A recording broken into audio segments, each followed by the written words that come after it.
Adlaw nga Domingo karon mga kaigsuunan. Petsa 24 sa bulan sa Abril tuig 2022. Karon ang ikaduhang Domingo sa pagkabanhaw. Gitawag usab kini nga Divine Mercy Sunday, ang Domingo sa Dios nung kaluoy. Ang pagbasa kinutlo gikan sa Ebanghelyo sumala ni San Juan, Kapitulo 20, versikulo 19 ngadto sa 31.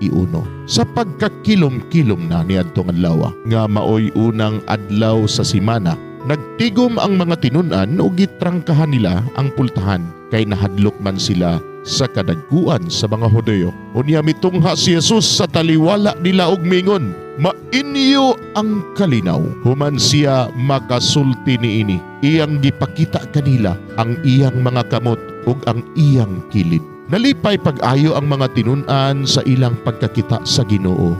Unya si Jesus miingon kanila pag-usab, "Mainyo ang kalinaw. Ingon nga gipadala ako sa amahan, ako sab nagpadala kaninyo." Gisulti niya kini ug unya gihoy pa niya sila og giingnan, "Dawatan ninyo ang Espiritu Santo.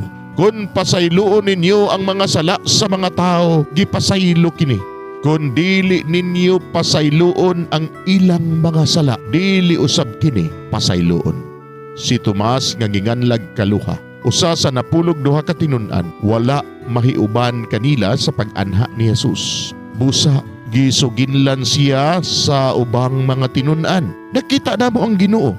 Si Tomas miingon kanila, "Gawas kun makita ko og ikabutang ang akong tudlo sa inagian sa mga lansang diha sa iyang kamot ug mahikap ko ang samad sa iyang kilid, dili ako mutuo." Human mulabay ang usa ka semana, nagtigom na usab ang mga tinunan sulod sa lawak ug uban na kanila si Tomas. Gitrangkahan ang pultahan apan mitungha si Jesus ug mitindog sa taliwala nila ug miingon, "Mainyo ang kalinaw." Ug miingon siya kang Tomas, "Tan-awa ang akong kamot ug hikapa kini." Hikapa usab ang samad sa akong kilid, tuo ug ayaw na pagduha-duha. Si Tomas miingon kaniya, "Ginoo ko ug Dios ko." Unya miingon si Jesus kaniya, "Bituo ka ba tungod kay nakakita ka kanako? Bulahan kadtong mutuo bisan wala makakita kanako." Og daghan pang mga milagro nga gibuhat ni Jesus, sinaksihan sa iyang mga tinunan nga wala nasulat ni ining basahona.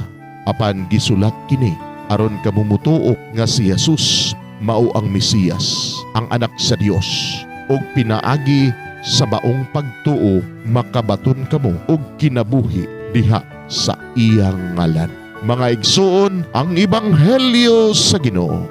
Daygon ikaw, O Kristo.